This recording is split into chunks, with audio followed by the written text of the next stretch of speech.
In today's tutorial, I'm going to show you guys how to make your text or items or pretty much everything bigger on your MacBook display.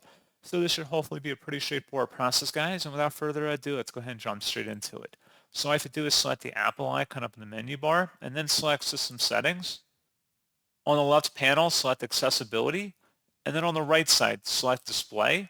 If you want to make text larger, you can just scroll down underneath the text section and you can select whatever's in here. And you can drag it to the right to make it larger or left to make it smaller. Select Done.